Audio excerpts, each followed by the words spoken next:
Hello, everyone. Welcome to another live guest interview within Mindful Journey. I'm so excited that you're here with us. And if this is your first time joining us, welcome. If you've been with us for a number of these conversations, welcome back.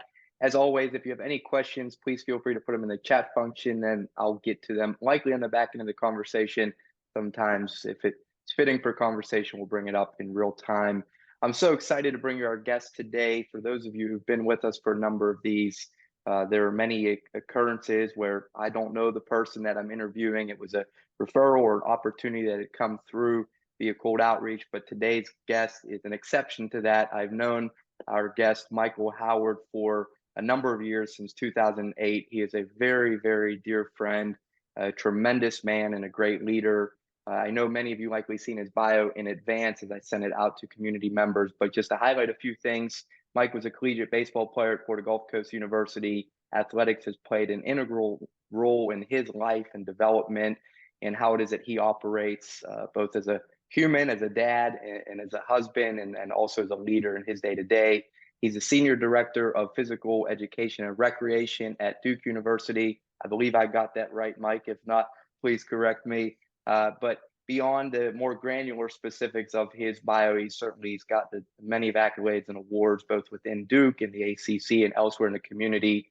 But at his core, he's just a good human, a great leader, a vulnerable person, and someone that I've been impacted by directly in what it is that I do outside of running Mindful Journey as a basketball referee, and then indirectly in many ways, and learning some of the key characteristics that he deploys as a leader. So with all of that being said, Mike, welcome. Thank you for joining us, man. Looking forward to this conversation.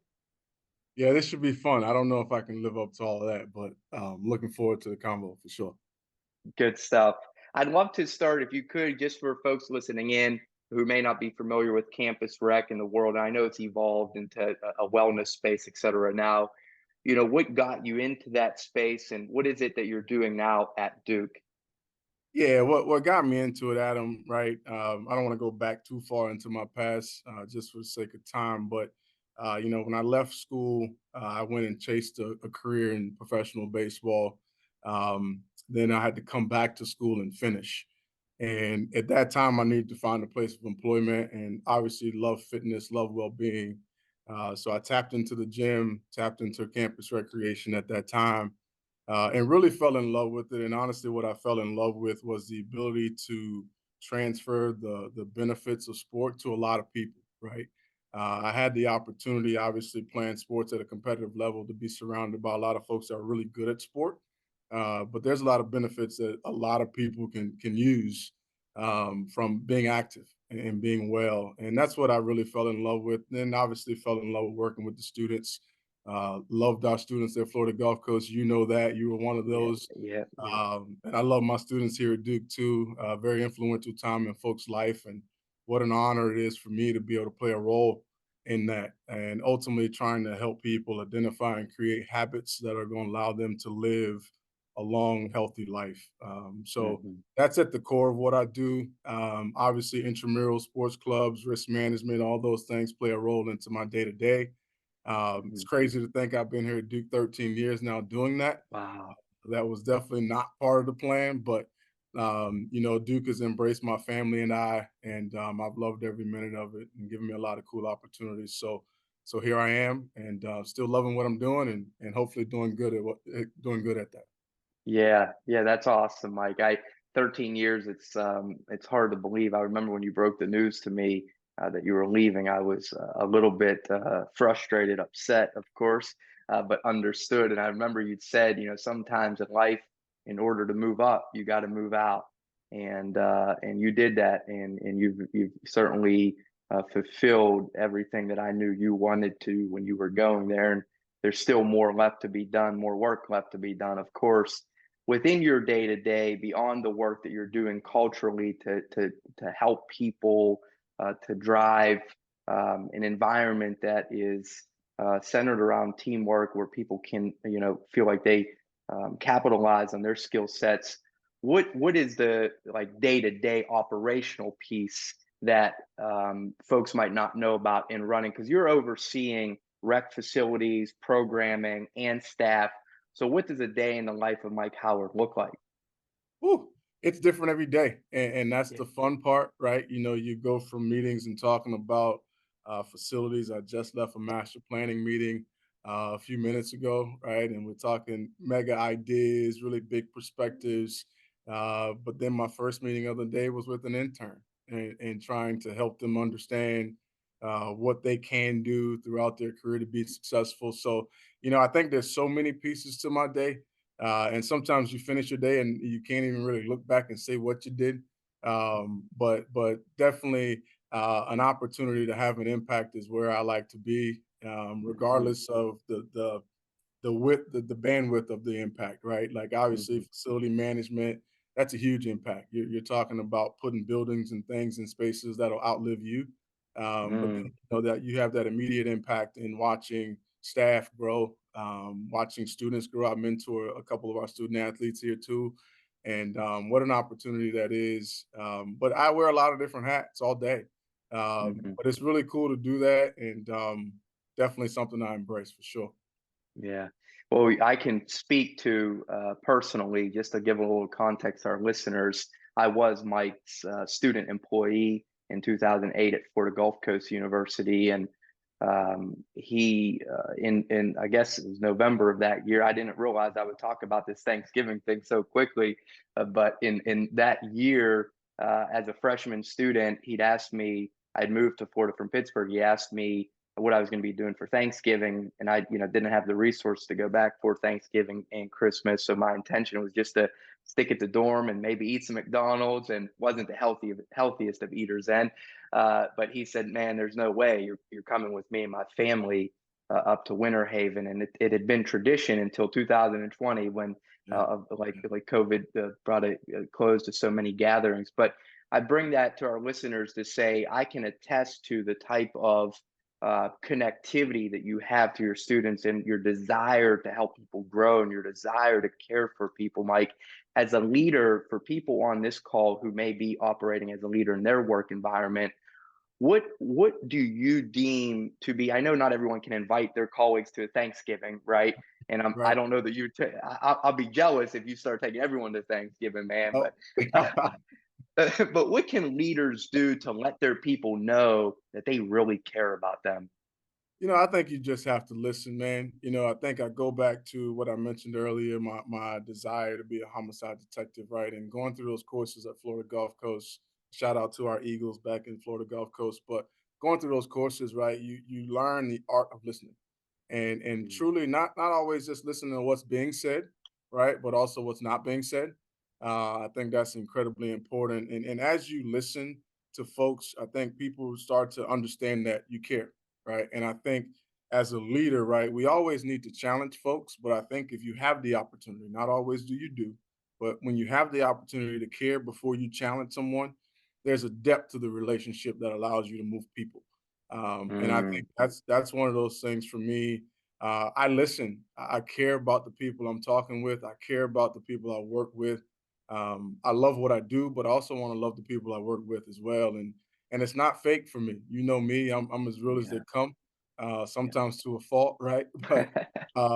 But I care about my people, and a lot of the folks that I still talk to today were some of the same folks that you ran the halls with back in Florida Gulf Mhm, Coast. And through that, right, I try to identify those that are able to absorb what I'm going to share, right? Because not everybody mhm, can take, mhm, but those that are able to absorb what I can share and then share it.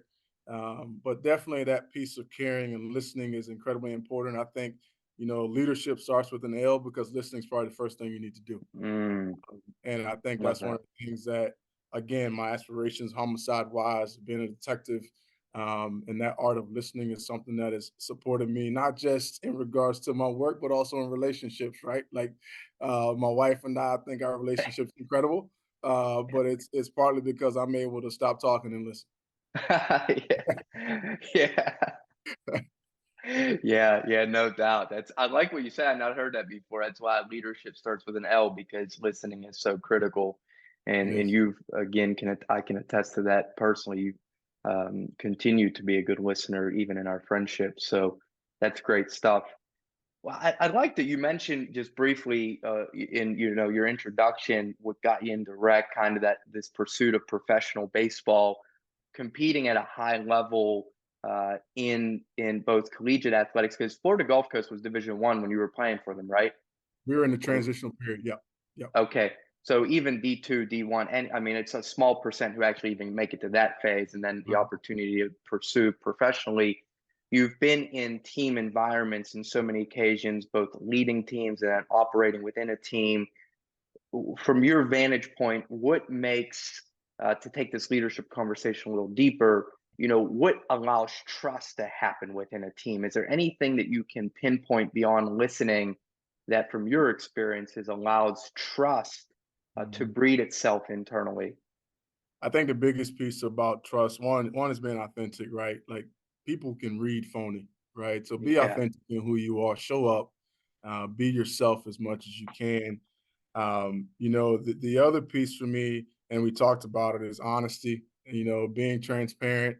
I'm going to tell you what I know, and then do our best to stay connected in that. But one of the things that I've had to work on as a leader, right, if I'm gonna be honest, is that vulnerability piece and being true and sharing, hey, I don't know all the answers. And honestly, I don't want to know all the answers. If you're in a space where you know all the answers, you should probably transition.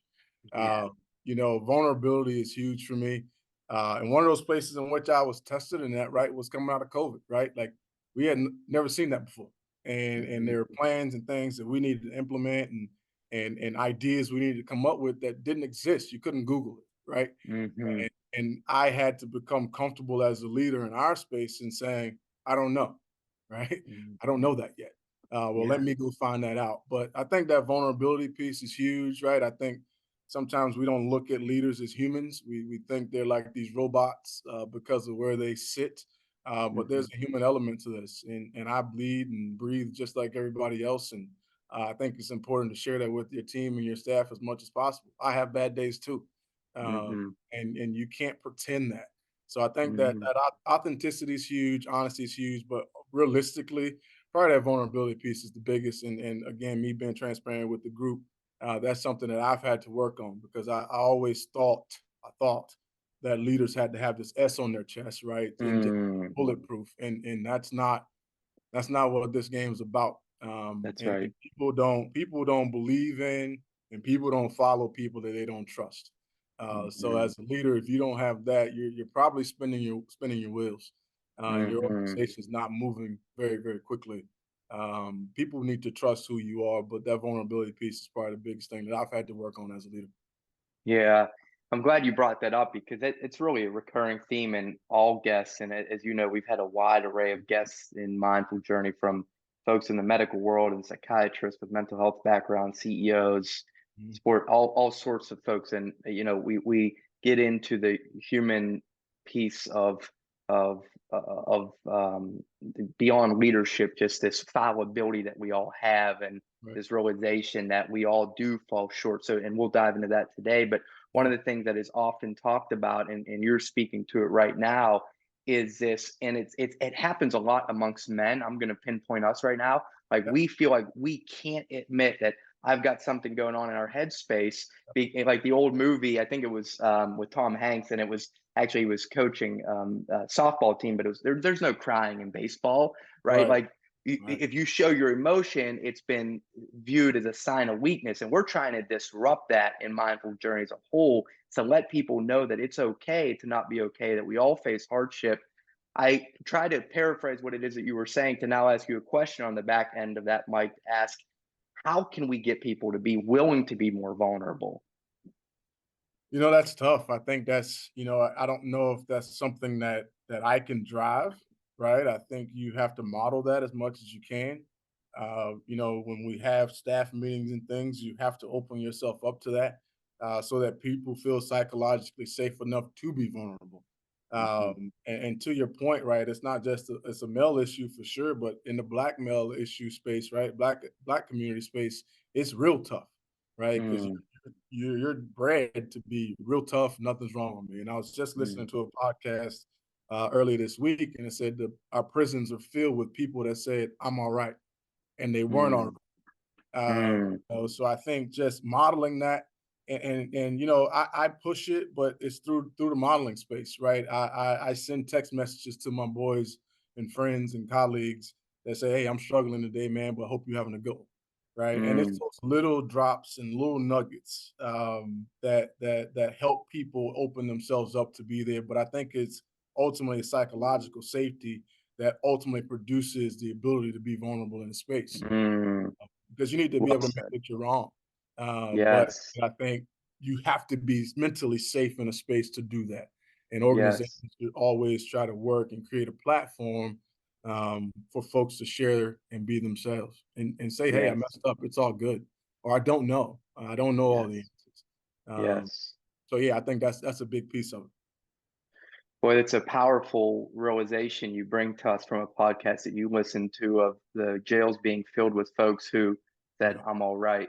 Hmm. Because one of the psychiatrists that we had on here, Dr. Drew Pate, he's the chief of psychiatry or was at LifeBridge Health, and they dug into folks who'd completed suicide in their geographical region.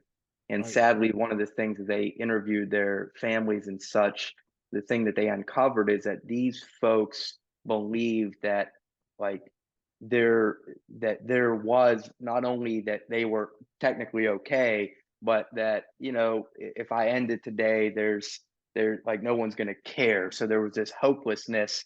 So although Mhm. they had this envisionment that I'm all right, kind of like what you're saying, they also had this realization that like their life wasn't of great value. They didn't see anything beyond the now. And Right. so it's fascinating to hear that this what you brought from that podcast, because my curiosity then leads me to believe like we're a society who's just wanting to wear these masks so we're Mhm. protected. Mhm. And I don't know if you answered it beautifully, like if by your nudging your friend saying I'm not okay, it's giving them permission to say they're not okay. Yeah. Is there And I anything think else we you gotta I think we've got to ask the right questions too, right? I think oftentimes we get caught up in this "How's your day?" Right? And I can say yeah my day's good, but I cannot be okay. And one of the things that I've tried to adapt into that is how you feeling, right? mm, Or where are your feet at today? Where's your mind at today? I think if we can ask the right questions, sometimes we can prompt that. But again, none of that matters if a person doesn't trust and feel psychologically safe enough with you to share that. yeah So I think you got to really ensure that you create a conduit for folks to have those types of conversations with you too. yeah yeah Well, if we can move on a little bit Yeah. to I know we always dive deep in these conversations, and we'll continue to in this, but I want to talk about pressure because you are somebody who's dealt with pressure as a collegiate athlete, and then again Right. pursuing professional sports, and then also in your day to day, it's not lost on me operating a multi-million dollar budget, getting people saying, "What are we doing with these dollars? What are we doing with these dollars?" Pressure can be something that lets some people thrive, and it can be something that others crumble underneath. And I'm curious from your vantage point, for someone listening today who may be feeling like they have a pressure to perform in their own work or life and inherently feeling maybe a sense of depression or uncertainty, what would you offer to them to help them navigate those pressures to continually show up as their best self in spite of some of that, like perhaps you've been able to do in your career? Yeah, and I don't want to oversimplify it, right? I don't want to gloss over to make it sound like it's easy, but I think preparation is the foundation of that, right? What I've noticed in situations when I've had felt pressure is probably because I wasn't prepared, and the reason I wasn't prepared is probably because I only relied on my talent to get me there, right? And I think it's one thing, right? And we know this in athletics, right? You can be talented and it's going to get you to a certain point, but then when you meet a person that's talented and prepared, that's a whole different ball game, right? Hmm. And I think preparation helps with pressure, right? Like do your homework, right? And prepare yourself for the conversations, for the questions that are where are these dollars coming from? All right, what are you Hmm. doing with these dollars? Or what is this employee doing? Or why this new job description? Right, like be prepared to answer questions, and I think you got to do your homework. You can't just show up and play the game. And I think oftentimes people just rely on their talent to get them so far, And some people can live off that forever because they're extremely talented, but most of us at some point are going to have to marry that talent with preparation. And Hmm. that's one of the things that Duke has taught me, right? There's a lot of intelligent people here, right? You got to show up at the table and be prepared. You got to be able to Yeah. answer questions, bro, because Yeah. they're going to ask the questions. You better believe it. Yeah. You got to be ready. And, good example, next week we've got budget meetings coming up, right? Hmm. And where's my mind at right now? I'm digging into this, right? I'm digging into the numbers, I'm digging into the history, right? 2018 was probably the last time we were truly whole as a department pre-COVID. I'm Hmm. back there. I'm paying attention to those numbers. I'm looking at those trends. So I can forecast the questions and then I can answer the questions. And even in this setting, right? Like me and you chatted a couple days ago, and you say, "Hey, Hmm. you want the flow or you want questions?" I'm like, "Yo, give me some structure so I can prepare." Yeah. Yeah. Right? But that's preparation, man. And That's I right. think you gotta be prepared to be great at what you do. There's very few Yes. people that can just show up and rest on talent. You Man, gotta that's good stuff. connect uh, talent and preparation, and in most of those situations, you'll be okay. That's, But even in that pressure, also it's okay to be vulnerable, right? And say, "Hey, let me get back to you on that. I don't know." yeah. Yeah. That's right. But and be comfortable in that. But pressure is a good thing too, right? Because typically, if there's pressure, there's an expectation. And when people are Hmm. expecting things from you, that means you've done something to justify that expectation. Hmm. So that's a cool thing too, right? I embrace pressure. It's not something that crumbles me.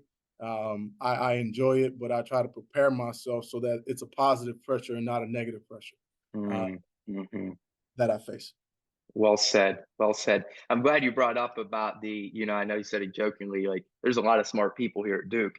And Mhm. you and I have had conversations, of course, offline. It's a different world, of course, from Florida Gulf Coast University in terms of expectation, et cetera, and the trustee, the endowment, et cetera, just the millions, if not billions, flown through. So with that, Mike, I'm curious because you are so vulnerable. I'd love for you to share with the listeners here today how you maybe navigated any imposter syndrome that you had. I think so many people deal with it. We've talked a lot about it in interviews with other guests, people who our world might look to as celebrity figures, successful business owners, et cetera, who seemingly got it all together. But they too have spoken that there are times where they show up and they're like, I don't know if I belong. Number one, have you felt that? And number two, what do you do when that comes up?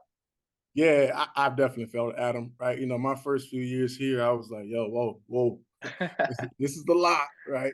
But ultimately, right, I think at the end of the day, a couple things. I had a purpose in this world before I met Duke, right? And I stayed connected to that purpose, right? Then also the next thing is I trust myself. I trust and believe in the skill sets that I bring to the table. I trust in the work that I put in, the preparation that I've come through. I believe in those things. But I've definitely felt it. But ultimately, you got to be authentic. And then I think the other thing for me is positive self talk. Right. I think we talk to ourselves a lot. No one really wants to admit that, but we do.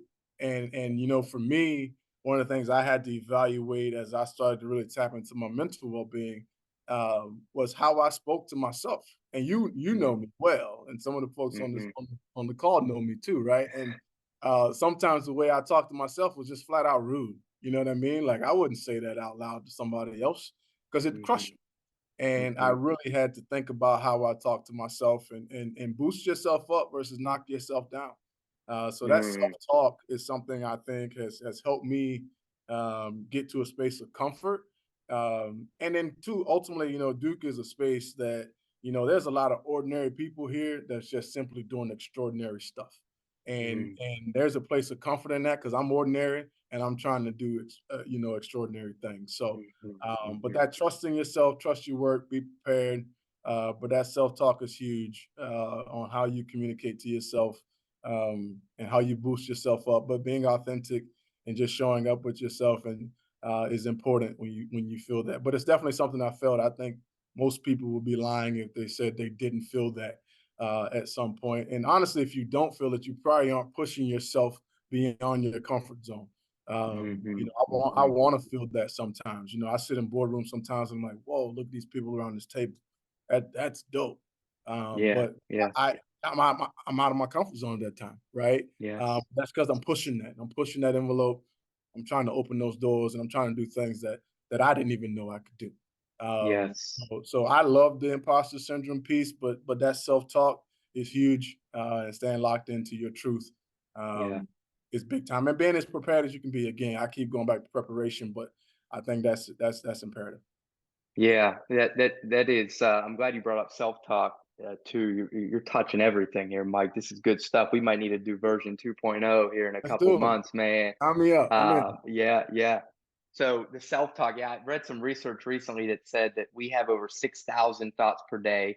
Mhm. 95% of them are ones that we had yesterday, and 80% of them are negative, Yep, which is staggering when it you is. think about it. And there's a term they've coined called ants, automatic negative thoughts, which is Mhm. just, we don't even realize it. It perpetuates itself. And it's like we come into our home and, maybe we see the laundry not done or something we've not fixed, and we immediately and instantaneously, without true conscious thinking, are shunning ourselves for having not completed it, Yep. as opposed to just slowing down, being mindful of that verbiage going on internally. And when negative, disrupting, interrupting, doing what you're saying, bringing intentional self talk, positive self talk. And you got to So give yourself grace, right? I think that's not something that we always do. Give yourself some grace. We'll give grace to other people, but we don't always do that to ourselves. And again, another thing for me, Adam, and you know this about me, I protect my personal peace. I know Right. that. I know And that. that negative self-talk is detrimental to that. Yeah. And that's one of the things I encourage anybody on this call, anybody anywhere to do. Protect your peace. Like that is your responsibility. And that's a beautiful thing when you are able to protect your peace. If you're disruptive to my peace, whether you're a person or a thing, I don't have a lot of space for you Hmm. because my peace is invaluable. So I try to protect that as well, but give yourself some grace, right? Like we can't do it all. We aren't robots, and Definitely. be okay with that. Definitely. Very good. Well, there's a few questions that have come in, and I briefly peruse. I'd like to just, I think both of them are relevant. One is, what is the best way to get someone to tell you the truth when communicating? Woo. Kind of deep. Yeah, that is deep. I think for me, one of the things that I've noticed is I start with my own truths, right? And having that honest conversation for me is vital with employees, friends, whatever. I'm not the person that's going to tell you what you want to hear. I'm gonna probably tell Mhm, you what you need to hear. But the truth piece, I go back to that psychological safety. If people don't feel safe with you, they're probably not going to tell you the truth, right? And a good example is, we did a Black History Month student athlete panel just a couple weeks ago here at Duke, and one of the things that I wanted to ensure that we did was we create an environment where folks could share their truths, right? mhm, And originally we had looked at using staff here that were previous athletes that now are on staff, and I didn't feel comfortable with that. And the reason I mhm, didn't was you're talking about these people, your employer, right? Like you're not going to feel psychologically safe enough to say the negative things that you experience and still come to work tomorrow at 9 o'clock in the morning, right? Like mhm, that's just not true. So I think it's important to try to create an environment where folks feel psychologically safe enough to say their truths. So we wound up finding quite a few alums that lived in the area that are willing to come mhm, back that don't still have a connection to the university that could share their truths and it not impact how they eat a week from now, mhm, right? So I mhm. think that psychological safety is vital, right? Truth is a beautiful thing, but you're only going to get it if people feel comfortable giving it to you. Mhm. So if you're not getting it, you should evaluate how you create a space that allows for folks to give you their facts. Yeah, and that goes back to what you were saying before of like beyond what it is that you're mentioning now. Like, when you speak up and you're vulnerable, I think it inherently gives someone else permission to now know that they're in that, to your, what to use your verbiage, psychological safety. Yes. So Yep. good. Yep. Another question, Ryan King, the name, what Yeah. was your, Ryan asked, what was your approach in navigating the transition from FGCU to Duke, a smaller school that is still finding its way, versus an established university with a lot of history? Yeah, that was tough at first, Ryan. But one of the things again, just being open. being open to learning the way. One of the best things I heard when I first got here, I absorb a lot of knowledge and I listen to people, as I mentioned earlier. I had identified a gentleman that had been here probably 40 years at the time, so longer than I've been alive. And the one thing he told me, he said, Mike, there's a right way, there's a wrong way, and there's a Duke way to do things. And the best thing for me to do, right? Because I was asking him about longevity. How do you get here and stay here? He said, learn Mhm. the Duke way and don't push against it. So Yeah. if it's the right way or the wrong way, you can challenge those things. If it's a Duke way, man, just put on your polo and ride it out. Yeah. And that was some of the best advice I ever got. But I was open to learning, Ryan. FGCU was in a point where every idea was a good idea because the university was so new. But Duke was a space that had roots and it had traditions and it had a culture that was well longer on this planet than I have been. So I had to be open to learning a new culture. I had to be open to myself adapting. Right. I think a lot of times we transition roles and we want to copy and paste. Right. Like I want to copy and paste what I did at Florida Gulf Coast and just put it here at Duke. That's not really how that works. Mhm. And I think you have to be open to learning a culture, learning new people, learning the systems, and then finding your way within those to make an impact. I will say for me, I probably didn't feel impactful at Duke probably until probably year 2 or 3. But that's because I was assessing where I was. I was assessing the students. What do they want? What do they need? Where are the gaps? And then where can I actually make a change, right? What's the Mm. way? What's the right way? What's the wrong way? Yeah. But that transition, mentally was challenging because typically you want to come into a space and you want to get to work, right? You want to start changing and you want people to know why they hired you. Mhm. But I was lucky enough, I didn't feel a pressure to have to prove myself. I felt comfortable in saying, hey, let's sit back, let's assess this thing. Let's see what these people are about. And then let's see how Mike can help them get there. Mhm. Yep. Mhm. Let's keep it on the Duke way of well-being, particularly Mike, because and you can educate us some on this, of course. Although I was a student rec employee, I'm not obviously immersed in that space now, and I don't know. We might have some people listening to this later or who are now involved in that, but why has and from my vantage point, I believe the narrative has changed internally in recreation. It's gone to this like more holistic well-being type of approach. What has driven that change, and like what is Duke doing, what are you all doing to ensure that students are able to take care of themselves more effectively so that suicide rates can diminish? Because there was a period, and COVID obviously probably had a role in this, where suicide rates were rising. What does well-being look like in a university setting now, and then what has changed its course? Yeah. I think what's driven it, honestly, Adam, is the mental health piece, right? I think we're in a crisis as a world when it comes to mental health and the need to focus on the whole person. I think that's what's kind of shifted this from recreation and flag football only to actually having education behind nutrition and food and thinking through those things. But that well-being is so important, and I think organizations, including Duke, know that if our community isn't well, we're going to struggle. And I don't care how smart you are. I don't care how many billions of dollars you have in the bank. If you're not mentally healthy, you're not wealthy. So I Mm, think that's one so of the things true. that Duke has embraced to its credit. One of the coolest programs that I participated in since I've been here was called the Healthy Duke Initiative. And a lot of times folks always talked about well-being, but organizations weren't doing anything to support that well-being. And unfortunately, that initiative was impacted by COVID and hasn't resurrected itself yet. But it was something that attracted groups from campus and really was intentional about setting up a community and a space for them truly to see that we care, right? And it was like mile markers. It was small things, mile markers on the sidewalk, so it encouraged people to walk a little further. We would set up programs with cardiologists so people can hear about different things, heart disease, and all those things, and how it impacts them. But Duke was intentional in doing that, and there are folks in the leadership spaces that bought into that put their staffs through it, right? And I think that was one of the things. And again, I hope we can kind of bring it back to light at some point. But that was a university initiative. Felicia, Dr. Tittle, you know her. She played a big Hmm. role in that. And I had a chance to play on the backside, but it was even small things like providing healthy snacks and vending machines, right? So we Hmm. have a whole third shift that no one ever sees. Those are Hmm. typically the folks cleaning the buildings, maintenance folks, and all they have eligible to eat, since dining halls are empty and closed, are Snickers bars and all those types of things, right? So we worked to get refrigerated vending machines so that they could have snacks that are actually healthy and beneficial to them. So it Mm, was an opportunity and a program that showed that not only was Duke talking about it, but Duke was doing something about it. And that's people awesome. believed in that, and people felt good about that, and it made our community better.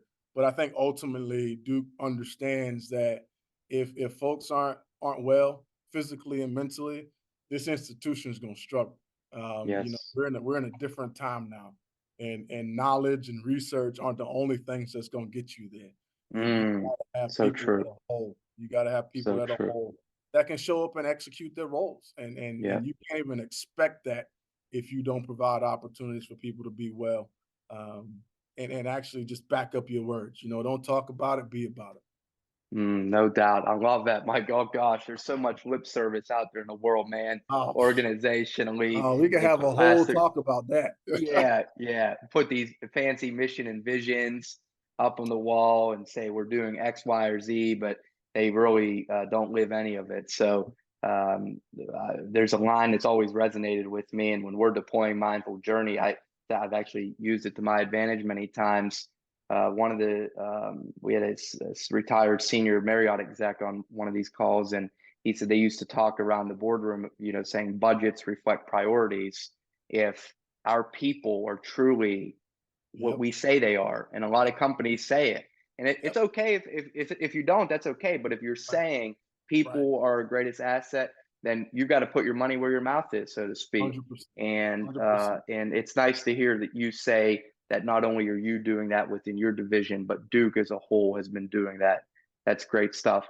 Well, what do you do? Go ahead. You got something? Go I, ahead. I was just gonna say again with that lip service thing, I kind of I play with that too in the world of diversity, equity, and inclusion, right? Like everybody in 2020 was all on board, right? But if you're not actually doing something, right, it's lip service, and it's Yeah. ultimately lip service is so detrimental because if you can lie to yourself as an organization, and you can lie to anybody, so you got to do the work, do what you say you're going to do, become proximate with your problems and address them, No doubt. and let people see leadership doing it, Yeah. and being involved in those types of pushes.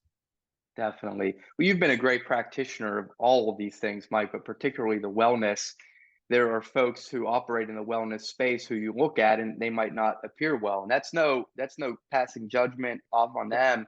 yep, But I believe that we get more credibility when we say you should exercise, you should do this, and then your students or your staff actually see you mirroring that, thanks. right? You're showing that I'm not just talking about it, I'm actually doing it too.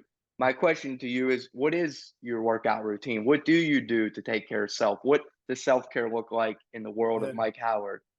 Yeah, it's the same as it was a long time ago, Adam, right? Yeah. Like I spent a lot of time in the weight room. I love moving weights. Um, and ultimately, as I've grown and matured individually, I've worked on my mental health, right? Doing different breathing exercises and taking care of myself in that world. But yeah, that weight room space and moving my feet is incredibly important. But to your point, I want my staff to see me. I could easily go work out in the gym outside of here. And there's some challenges of me working out in the gym in which I operate, right? Like you see Hmm. things and you're always kind of on. But the benefit of my staff seeing me do that, you have to model the well-being. Again, as a leader, I try to model that, and being vulnerable and open with my team sometimes saying, hey, I need a mental day. I'm spent, right? I'm Yeah. gonna take a day, and it Yeah. encourages people to follow in that. And I encourage people, and this, even from back at the FGCU days, I want you to participate in the things we're doing. I want you Hmm. to do that. Like if I'm believing in the benefits of it, then why wouldn't I do it, or why wouldn't I encourage my staff to do it? Hmm. And we're blessed to be in a space of wellness and well-being. So why wouldn't I encourage that? And again, I stay committed to keeping my body moving, Trying to work on this 40-year-old dad bod, but uh, and keeping it tight. But yeah, I love activity. I love sport. Love being Yeah. outdoors. That's why I hate the cold weather right now. We Yeah. still a little cold up here, so I can't stand that. But I love movement and the mental movement as well. You know, reading and continuing to learn, trying to commit to being a lifelong learner is important to me as well from a mental perspective. Yeah. Well, man, you know you're welcome back to Florida anytime. We'd Yeah, love that. We'd love to have you back here if yeah. that cold weather keeps getting too much for you.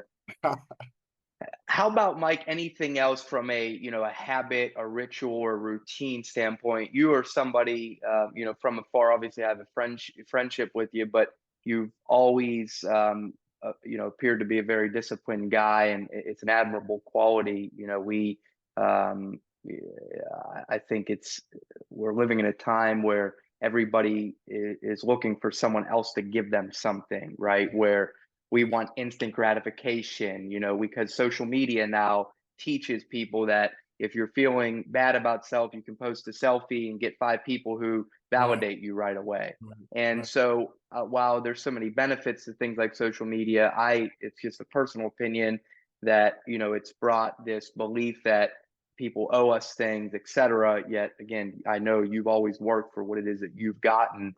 Yeah. What is again, a habit, something that that you've relied on that has been a instrumental to your life beyond the Outside exercise piece? Yeah, outside of the mental and physical space, Adam, obviously nutrition matters too. I don't want to gloss over that, but probably the other biggest thing for me is my faith, bro. I stay locked into something that's bigger than me. I think that's incredibly important. I think habits are important. I think he opens up something there, right? I think oftentimes folks folks want surface level change without actually changing habits to get there, right? And I look at it in the world that I live in, the weight room spaces, right? Like the gyms are packed from January 1st to February 6th, and then no one's there, right? Yeah, And the right. reason though, the reason behind that though, is people didn't adjust their habits. You know what I mean? They tried to adjust the surface of just going to the gym. And if you want to get in where you can stay in, you got to adjust habits. You got to have strong, good habits. You Mm-hmm. can get in where you can fit in by changing things on the surface, but you can't sustain that. And Mm, good habits, right? Weight room. I'm blessed to have a family that I can tap into for strength, right? My family. yeah. Uh, so that faith for me, working out, all those things, eating well, reading, being a lifelong learner, keeping my mind engaged, all those things have helped me grow. And they've been habits that have allowed me to get to spaces and stay in spaces versus Mm, just getting into that space temporarily. mm-hmm. But habits are what holds us in a space. And I know the saying is get in where you fit in, but I think that's phony because any of us could fit in anywhere. Mm, Temporarily. The question is, can you mm, get in and stay in? And I think to stay in, you need real strong habits. And sometimes we mm, don't necessarily think about changing those, right? We think about that surface level New Year's resolution. yeah. If you don't change the habits that's connected to that, right? The gym is one of those, right? But if you don't change how you eat, you don't change how you sleep, you don't change the things you drink, you don't change your self discipline, you're not going to stay there. That's going to be a Yeah. temporary January 1st to February 6th. You'll have a good Valentine's Day and then you're going to fall off. Yeah. Right? Yeah. But it's because your habits didn't change. And Yeah. we don't always dig deep enough into those to create that sustainability that's ultimately required for us to be better, right? And if Mm-hmm. you're going to Mm-hmm. be in a different position or level up as a human being, your habits have to adjust, man. You can't have the same little habits or poor habits and expect to be something different. Every new job required has a different job description, No and you doubt. have to change some things at the body. The body of it has to change for you to be successful in. No doubt. No doubt. Oh man, Mike, yeah, version 3.0 coming too, brother. um, I'd like to, and I told you this on the front end, so it's to your level of comfort, of course. One of the things I want to set the stage for the listeners that I want to dive more deeply into the challenges that Mike Howard has faced. What you've gone through in dark times. And to set the stage for those listening in, we ask this question of every guest intentionally because again, our world, I believe, constantly is in comparison mode. And as we know, comparison is a thief of joy, but we're still looking at others and saying they've got the perfect life, the perfect car, the perfect house. And we oftentimes can get ourselves in a negative headspace because we believe everyone else has it all together and we're the only ones hurting. But the Right. truth is, we all hurt. So the 100%. question that I pose to you, and it's to your level of comfort in answering, of course, is because we're trying to break down those barriers while also giving people coping mechanisms. But what is the most difficult thing that you've gone through in your life, Mike? And what do you recall having done to get through Well, there's a couple of them. Right? Like I'm not gonna be vulnerable and say it's more than one. But the two that came to mind when we kind of talked about this, Adam, one was when my mother had breast cancer, right? And she was going through chemo and those types of things, and I wasn't able to necessarily be there physically, right, to assist, and I don't have the skill set to fix the problem. And in that same vein, the other was, Hayes was born 7 weeks early, so we spent some time in the NICU, and that was a challenging time for me too, Adam, right? Because it's one of those things where I'm a problem solver. Going back to what I mentioned earlier, you don't become a homicide detective because you don't want to solve problems, right? Like I want to see a problem, I want to attack it, and I want to get through it. But both of those situations were situations in which I couldn't fix it, so I had to really step back and identify where I could be a resource. And it was painful for me in those two situations in particular, right? Because those are the only two people in this world I owe something to, right? I it? owe my mother because of all she's done to get me here, and I owe my son because I brought him here, right? Mhm. And I couldn't fix the problem, and that drove me nuts, right? Mhm. So in that time, right, going back to the last question, I had to really lay into my faith, man, and that was tough for me because I'm a doer. I want to get my hands dirty. I want to fix problems. But I had to lay into my faith and then find ways and conduit for me to be of assistance to them from a distance, from in my mother's situation, and then also, supporting Hayes, and then ultimately my wife. Right, like that was a challenging time for us, but we got through that. Faith again was a big deal. We would always listen to a song. The title is "Gracefully Broken." Tasha Cobb is the one that sings it, Mm. and it talks about how God will humble you, right, and he'll level you down without completely crushing you, and that Mhm. was the situation we were in, and you know me, I don't always judge success on the result. I embrace the process of things, and we were able to trying to identify what to extract from that, and my wife and I, we became stronger because of those types of things. Mhm. And then my faith was stronger because of those things. But those two situations were really tough for me because I couldn't fix it. And again, those were the two people that I owe something to. Yeah. And I couldn't necessarily do it in the way in which I thought I should do it. Right. Yeah. But ultimately, again, stepping back from the scenario, trying to figure out how to be of support to those two people. And obviously we're blessed. We've all kind of moved through both of those situations, but um, those are incredibly tough because most of the time I count on myself. I think I'm a good problem solver, right? So Mhm. when I face Mhm. issues, I typically can find a way to maneuver through it, Yeah. or I'm just a bull and I'll bull through, right? But Yeah. those are two that I really had to pause, step back, analyze, and see where am I beneficial, and how can I be of assistance without being able to fix the problem because I don't have that skill set. Yeah. That's deep stuff, Mike. I appreciate you opening up about both of those, something that's so personal to you. And as someone who has the good fortune of knowing your mom, I admired deeply how it is that she navigated that. She never seemed like she wavered or was phased. Oh, And my goodness, I admire her so much. She probably be a, not probably would be a great guest for me to interview. I remember she said to me, and I actually, in the course content that lives inside Mindful Journey, I do reference her. I think it's in the Mindfulness in the Workplace and Life course, but um, she'd shared with me in the early phases of that experience that she was in the chemo treatment, and I guess they're all in a room, right, waiting to get their treatments. And Fortunately, I don't have experience in that. Right. I nor no one directly close to me has navigated cancer treatment, but she was saying that there was a gentleman there the one day who was like very negative and just saying, "Why me? Why me?" And your mom, the inspirational source she is, kind of looked at him and not in a way of, diminishing his pain, but she kind of flipped it on him and said, "Why not me? Like, Yeah. why not us? We can Right. use this for betterment and we can use this to grow stronger and inspire people and help." And man, Mike, I don't know if I'd have the same courage. Like, Yeah. that Yeah. it's Yeah. admirable, brother. She was able to take such a painful moment where she didn't know what the outcome would be. And 100%. I've got to believe because of that positivity and because of her perspective, the outcome ended up being favorable for her. Right. So, Mrs. Hall, when you're listening to this, Yeah. Shout hopefully out. she'll listen in. Yeah, shout out. We appreciate you. And Mike, thanks for sharing.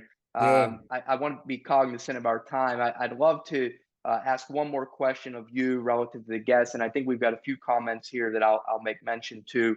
But for someone listening today who, they might be in a negative headspace in their own life, and they either stumbled on us by accident or they're a member of Mindful Journey and they're hearing this and they're like, man, this is good content. I've learned some things, but Mike, you don't know, like I'm going through a divorce right now and I'm bankrupt and, I've got all of these things that are stacked and I'm in a tough spot. What's your message to that person who might feel like they're at their wits end? I think, you don't forget your why. You know what I mean? And I know Prime Time says it. I had a purpose before I met you, right? You had a purpose on this planet before you met bankruptcy. You had a purpose on this planet before you got married. And I think just trying to be tapped into that is incredibly important. Going back to some of the things we've already talked about, self-talk, right, is a beautiful thing when it's positive. So I think Mhm. obviously when we're sitting in that place of depression and we've all kind of been in some of those spaces, we typically talk even worse to ourselves. And I think we've got to really focus in on and be intentional with the things that we're telling ourselves. But ultimately, at its core, right, like we're built to be resilient. So I think tap into that, right? And then lastly, and most important, and like I always say too, or two more things, is protect your peace, right? You've probably, if you're in that space, right, and bankruptcy's there or divorce is there, you've probably given access to your personal peace to someone else. And Mhm. that's not a good idea, right? Yeah. Most people don't deserve access to your peace. So I think tapping into that and then say a prayer, right? Like lock in and then start to move through it. But I think protecting your personal peace and that positive conversation hopefully can give you some clarity of thought. And then what is the next step? And I think that's the important part is just identifying what the next step is. I think oftentimes we're faced with problems and challenges and we zoom in on the problem, but we miss the big picture then, right? You miss the ability to see where your next step could be. So step back for a second, right? Yes. And try to identify what that next step is and just take one step at a time. Like you're not going to get to the end of your divorce by tomorrow. Yeah. It's going to take a minute, right? Yeah. Take it step by step by step by step. But if you try to eat a whole watermelon at once, you're going to get sick. Yeah. Uh, Yeah. but you eat it piece by piece is pretty good and good Yeah. for Yeah, great advice. Well, I see a few more comments popped in, so I want to get you. to these before we wrap up here in the next few minutes. Cheryl Ann comments, this is some good advice. This was earlier on. It is important to be open to learning new things, new school culture, et cetera, in order to see growth and that longevity you speak of. Cheryl Ann, thanks for being here. Yes, agreed. And she also just made an additional comment. Thank you for sharing that personal experience with us. Can only imagine how broken you must have felt as a person who loved to fix things that you could not do anything to fix your mother and son situation that they faced at the time. I commend you on just holding on to your faith. Thanks for that comment, Mike. Anything you want to mention there? Comment No, too. yeah, I think she nailed it, right? I think the faith is what got me through. And again, I just think staying focused in on that and understanding that we can't control it all, right? We want to, but sometimes there's things that are uncontrollable, and ultimately, we all know the saying, "Control the controllable, let the uncontrollable take care of itself." And that's kind of where I had to settle. And I think when you do that, that also produces clarity of thought. Right? It's right in front of you what the next step is if you're trying to focus in on the things that you can control. As Mhm. humans, we typically want to control more than we can, Mm, and that'll eat away at you. That'll make things real difficult when you're trying to do that. But just control the mhm, controllable. That's what I did in those spaces. mm. Good stuff. And then Hind asks another deep question for you. Have you ever been wrong in public in front of your team, and how did you handle it? Oh God, yeah. I guess I it's was not too deep, but that's she's requesting your vulnerability now. that is not deep for me. I mentioned I was real, and I'm gonna stay real, right? Yes, I've had plenty of those. Just own it, right? I had a situation just last week, right? I came up with a whole plan on how we could treat this outside group and creating this facility use agreement with them, and there's some pretty big dollars associated with it. But I had the wrong thought process as I was going through that, right? I didn't get all the information, right? And I had to go back and say, hey, I screwed that up. I'm going to bounce back, right? I'll go work on this again, and then nothing catastrophic, which is good, but just own it, right? And be comfortable in that ownership, man. Like I didn't, yeah, I identify why I didn't do it the right way, and I'll fix that, and we'll move on and turn the page. Keep moving. Mhm, mhm. I appreciate you being a practitioner, what you preach. There you have it, everyone. Mike speaking to exactly what he said he would do, be vulnerable. So, Yep. well, seeing nothing else, I'll pause there. If there's any questions, please, anyone still on with us, feel free to put them in the chat function. But, Mike, man, as I knew and as I expected, you were awesome. So grateful for your friendship, my friend. Grateful for what it is that you're doing in the world to serve others and help Yep. others, and you're changing lives, brother. You're not Yep. just through messaging like this, but through the 18-year-old me who you took to your family's Thanksgiving. And darn it, we're gonna start Thanksgiving again, man. We'll get it back, bro. I miss it. I miss it. But you're doing great work, and please keep it up. I'll connect with you offline and send you a recording of this and so forth. But everyone else here, thank you so much for being part of this interview. We're grateful for your continued participation and engagement. We'll close here. Mike, thank you. Everyone have a wonderful day. Take Yep. care. Take See you, care. everyone.